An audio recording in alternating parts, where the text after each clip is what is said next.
Catatan Presiden RI. Presiden Jokowi minta agar persoalan stunting menjadi perhatian semua pihak karena stunting masih menjadi masalah besar yang harus segera diselesaikan di tanah air. Dan dampak stunting ini bukan hanya urusan tinggi badan, tetapi yang paling berbahaya adalah nanti rendahnya kemampuan anak untuk belajar, keterbelakangan mental, dan yang ketiga munculnya penyakit-penyakit kronis yang gampang masuk ke tubuh anak. Presiden Jokowi meninjau proyek sodetan Kali Ciliwung. Presiden meyakini proyek tersebut akan selesai pada bulan April mendatang. Sebentar lagi akan selesai, ini mungkin April, insya Allah sudah selesai, sodetan Ciliwung yang sudah berhenti 6 tahun. Ini kemarin 1,5 bulan telah dibebaskan lahan di sini, sehingga bisa dimulai lagi pengeborannya. Dan kita harapkan nanti di April, insya Allah sudah selesai, dan ini akan mengurangi banyak sekali lahan genangan, lahan banjir yang ada di Jakarta. Karena ini dari Sungai Ciliwung, kalau sudah dibuka, siaga 4, itu akan mengurangi 33 meter kubik per detik. Gede banget. Inilah catatan Presiden RI, catatan tentang kegiatan Presiden Jokowi dalam menjalankan roda pemerintahan dan kenegaraan pada pekan ini. Bersama saya Musli, inilah catatan Presiden RI selengkapnya. Catatan Presiden RI. Senin 23 Januari di Solo, Jawa Tengah, Presiden Jokowi meninjau kawasan wisata Solo Safari dan Solo Technopark. Presiden Jokowi saat mengunjungi tempat wisata Solo Safari itu didampingi Ibu Negara Nyonya Iriana Jokowi, putranya yang juga Wali Kota Solo Gibran Rakabuming Raka, serta cucu pertamanya Jan Etes. Sekarang menjadi Solo Safari. Saya lihat sangat bagus, meskipun belum selesai sudah kelihatan akan menjadi sangat bagus dan menjadi destinasi baru wisata di kota Solo. Baik. Besok Jumat kan mulai soft opening nih Bapak. Nanti tanya ke pengelola, ke manajemen. Saya hanya ingin melihat akan jadi kayak apa sih. Saya lihat bagus. Bapak ini ada solusi yang semakin dari ini nanti berapa penentu Bapak Solo? Ya kan mendukung aset-aset produktif yang ada di Solo. Nanti ada Solo Safari, saya diceritain Pak Mali ada Balikambang, nanti ada night market yang di mana itu, Gadot Broto, ini jadi tempat-tempat baru. Ada Technopark yang dikunjungi anak-anak muda. Ini masukan ke Bapak Solo, punya belum transaksi. Enggak, saya enggak punya. Ada masukan Pak? Program dulu. Ada masukan Pak? Ada masukan? Enggak. Saya hanya melihat-lihat. Selain itu, Presiden Jokowi juga mengunjungi Masdon Art Center yang berada di kawasan Kecamatan Serengan, Kota Surakarta.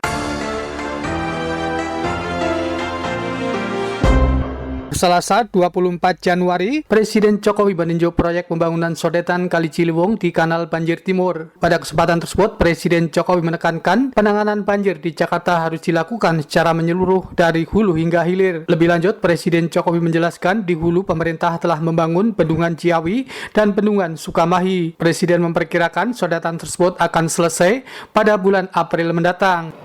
Sudah sampai Jakarta, masih ada masalah. Sekarang juga sebentar lagi akan selesai, ini mungkin April, insya Allah sudah selesai, sodetan Ciliwung yang sudah berhenti 6 tahun.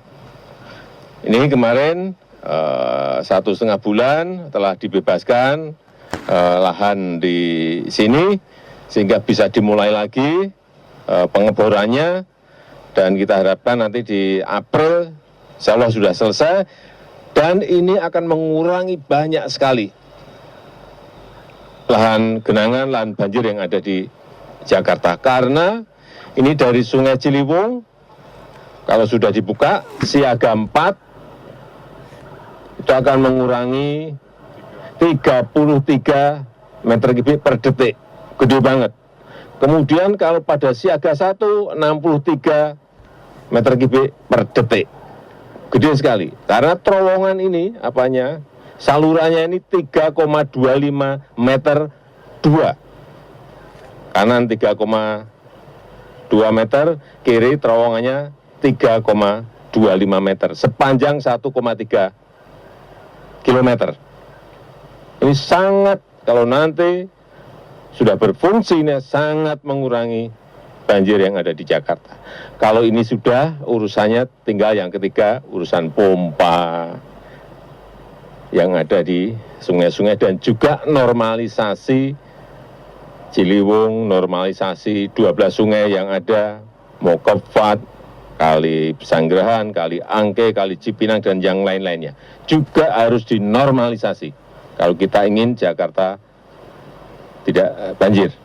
Plus yang di utara, banjirop, baik dengan tanggul laut maupun dengan giant seawall. Itu juga segera harus dimulai. Saya sudah perintahkan ke Gubernur DKI. Selain itu, Presiden Jokowi mengatakan penanganan banjir di Jakarta harus diikuti dengan proyek lainnya seperti menyiapkan pompa dan normalisasi sungai di Jakarta. Mendampingi Presiden Jokowi saat meninjau proyek tersebut, Menteri PUPR Basuki Hadi Mulyono serta Gubernur Provinsi DKI Jakarta Heru Budi Hartono.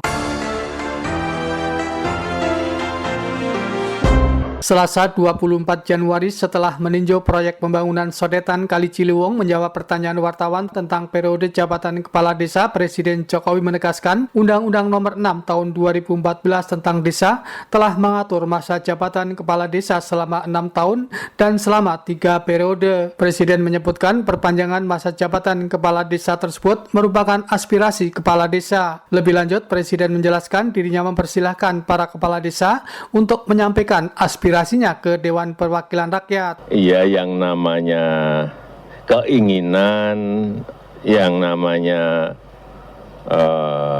aspirasi itu silahkan disampaikan kepada DPR. Tetapi yang jelas undang-undangnya sangat jelas, membatasi 6 tahun dan selama 3 periode. Tuh, prosesnya silahkan nanti ada di DPR. Ya, udah. Ya, undang-undangnya masih 6 tahun dan 3 periode. Rabu 25 Januari, Presiden memimpin rapat kabinet terbatas di Istana Merdeka, Jakarta. Rapat terbatas itu membahas tentang pelaksanaan kegiatan olahraga nasional dan internasional. Menteri Pemuda dan Olahraga Yainuddin Amali setelah mengikuti rapat itu mengungkapkan Indonesia akan menjadi tuan rumah penyelenggaraan beberapa perhelatan olahraga internasional pada tahun 2023. Menteri Pemuda dan Olahraga Yainuddin Amali mengungkapkan progres kesiapan penyelenggaraan perhelatan olahraga tersebut berjalan dengan baik. Selain itu, Menpora juga menjelaskan secara keseluruhan kesiapan penyelenggaraan FIFA U20 sudah dalam kondisi siap. Secara keseluruhan ini sudah dalam kondisi siap. Tinggal ada beberapa hal yang perlu mendapatkan perhatian kita. Misalnya untuk FIFA Under-20 World Cup yang tadinya tidak ada acara opening dan closing, tapi sekarang FIFA sudah setuju, maka itu perlu dibicarakan dan perlu mendapatkan persetujuan dari Pak Presiden. Selanjutnya nggak ada masalah apa-apa lagi karena semua sudah jalan. Kementerian PU sudah menjalankan apa yang menjadi tugasnya untuk renovasi semua stadion.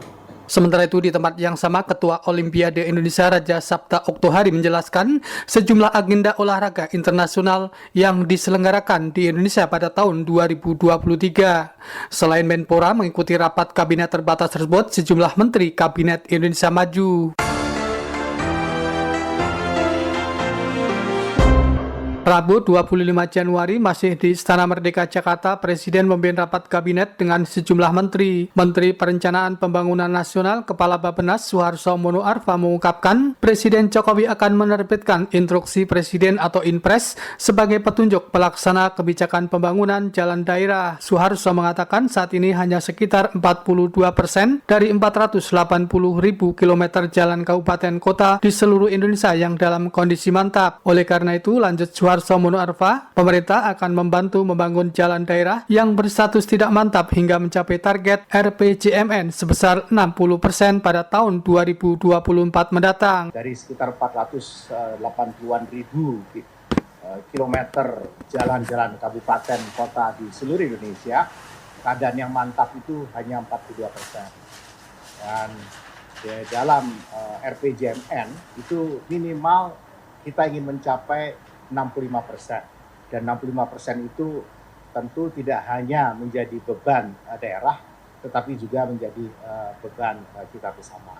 Nah, tadi telah diputuskan akan ada Inpres untuk jalan daerah yang ruas-ruas jalannya tentu akan diputuskan bersama. Dalam hal ini leading sektornya adalah Kementerian PUPR. Sementara itu, di tempat yang sama, Menteri PUPR Basuki Hadi Mulyono menjelaskan, sejak bulan April lalu, pemerintah telah menyiapkan Inpres yang di dalamnya terdapat rincian prioritas jalan daerah. Menurut Basuki, jalan daerah yang diprioritaskan adalah jalan yang menuju ke kawasan-kawasan industri.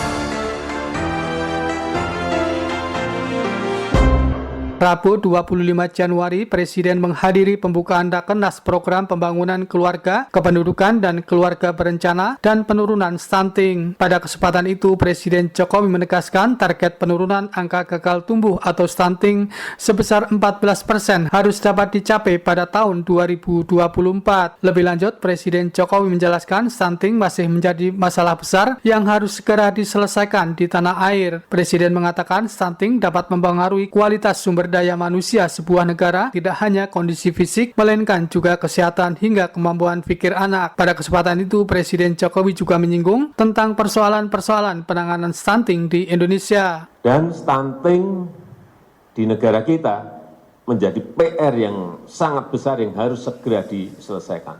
Saya masuk di 2014, itu angkanya di angka 37%. Saya kaget. Dan tadi disampaikan oleh Dr. Budi Sadikin, saya kalau manggil Pak Menteri Kesehatan ini Dr. Budi, karena bukan dokter tapi jadi Menteri Kesehatan. Sudah disampaikan oleh Pak Menkes, di 2022 angkanya sudah turun menjadi 21,6%. Ini kerja keras kita semuanya. Dan dampak stunting ini bukan hanya urusan tinggi badan, tetapi yang paling berbahaya adalah nanti rendahnya kemampuan anak untuk belajar, keterbelakangan mental, dan yang ketiga munculnya penyakit-penyakit kronis yang gampang masuk ke tubuh anak. Oleh sebab itu, target yang saya sampaikan 14% di tahun 2024 harus kita bisa capai. Saya yakin dengan kekuatan kita bersama, semuanya bergerak, angka itu bukan angka yang sulit untuk dicapai asal semuanya bekerja bersama-sama. Pada kesempatan itu, Presiden Jokowi menekankan tentang pentingnya setiap daerah memiliki data yang akurat dan rinci sehingga mempermudah penyuluh untuk mengawasi. Mendampingi Presiden Jokowi dalam acara tersebut, sejumlah menteri anggota Kabinet Indonesia Maju seperti Menko PMK Muhadjir Effendi dan Menteri Kesehatan Budi Gunadi Sadikin. Rabu 25 Januari masih terkait dengan permasalahan tentang keluarga pada wartawan Presiden Jokowi di kantor BKKBN di Jakarta. Presiden Jokowi menekankan pentingnya kesiapan lahir dan batin sebelum menikah untuk mencegah stunting. Presiden mengatakan penting menjaga kesehatan prahamil dan saat hamil. Menurut Presiden, penyelesaian masalah stunting ketika anak masih dalam kandungan akan lebih mudah. Yaitu masalah stunting itu juga masalah mengenai bagaimana kita menyiapkan prahamil dan saat hamil. Penting, sehingga yang namanya pernikahan itu harus dilihat bahwa mereka yang mau nikah betul-betul siap lahir dan batin. Jangan sampai mau nikah ada anemia, kurang darah.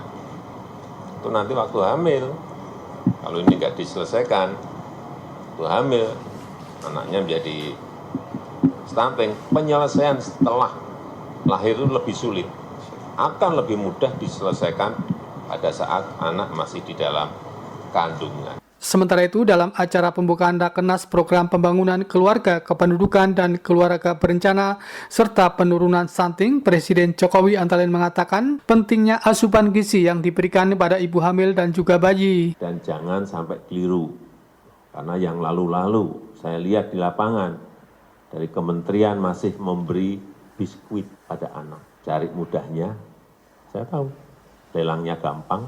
Kalau telur, ikan kan gampang busuk, gampang rusak telur. Ini mudah, cari mudahnya aja. Jangan dilakukan lagi. Kalau anaknya, bayinya harus diberikan telur, ya telur. Berikan ikan, ya ikan. Mendampingi Presiden Jokowi dalam kegiatan tersebut, sejumlah menteri anggota Kabinet Indonesia Maju. Kamis 26 Januari, Presiden Jokowi menghadiri pembukaan Rapat Koordinasi Nasional Transisi Penanganan COVID-19 dan Pemulihan Ekonomi Nasional tahun 2023 di Jakarta. Presiden Jokowi dalam sambutannya antara lain mengatakan pada awal terjadinya pandemi COVID-19, Indonesia dan seluruh dunia belum memiliki pengalaman dalam mengatasi pandemi tersebut. Menurut Presiden, pada saat itu langkah pertama yang dilakukan oleh pemerintah Indonesia adalah melakukan manajemen mikro dan makro yang efektif. Presiden Jokowi di hadapan para peserta pembukaan Rakornas memaparkan sejumlah langkah yang diambil pemerintah Indonesia dalam menghadapi pandemi COVID-19 yang melanda Indonesia dan negara-negara di dunia lainnya. Presiden pun menceritakan tentang bagaimana dirinya mempertimbangkan menerapkan lockdown atau tidak lockdown. Tekanan-tekanan seperti itu pada saat mengalami krisis dan kita tidak jernih, kita tergesa-gesa, kita gerusa-gerusu, bisa salah, bisa keliru. Coba saat itu, misalnya kita putuskan lockdown, hitungan saya, dalam 2 atau 3 minggu, rakyat sudah nggak memiliki peluang yang kecil untuk mencari nafkah, semuanya ditutup, negara tidak bisa memberikan bantuan kepada rakyat, apa yang terjadi? Rakyat pasti rusuh. Itu yang kita hitung sehingga kita putuskan saat itu tidak lockdown. Saya semedi 3 hari untuk memutuskan apa ini, apa kita harus lockdown atau tidak, karena memang betul-betul sangat tidak memiliki pengalaman semuanya mengenai ini. Dan pada ditekan dari sisi pandemi, pada saat yang sama ditekan juga dari sisi ekonomi. Bayangkan pendapatan penerimaan negara anjlok 16%, pada belanja harus naik 12%, gimana coba? Selain itu, Presiden Jokowi mengatakan partisipasi masyarakat dalam menangani pandemi COVID dan perekonomian nasional dinilai sebagai langkah yang paling mendukung keberhasilan pemerintah dalam penanganan pandemi COVID-19. Presiden tegaskan partisipasi tersebut menjadikan semua pihak ikut serta menangani pandemi COVID-19 di tanah air. Sejumlah menteri mendampingi Presiden Jokowi dalam kesempatan itu, seperti Menko Bidang Perekonomian Erlangga Hartarto, Menteri Keuangan, serta Menteri Kesehatan Budi Gunati Sadikin. Selasa 24 Januari menjawab pertanyaan wartawan soal usulan besaran BPIH dari Kementerian Agama, Presiden Jokowi menegaskan besaran biaya penyelenggaraan ibadah haji atau BPIH tahun 2023 masih dalam proses kajian. Biaya haji masih dalam proses kajian, itu belum final udah rame. Masih dalam proses kajian, masih dalam proses kalkulasi, ya. Demikian catatan Presiden RI pada pekan ini. Saya Musli dan tim liputan melaporkan. Catatan Presiden RI.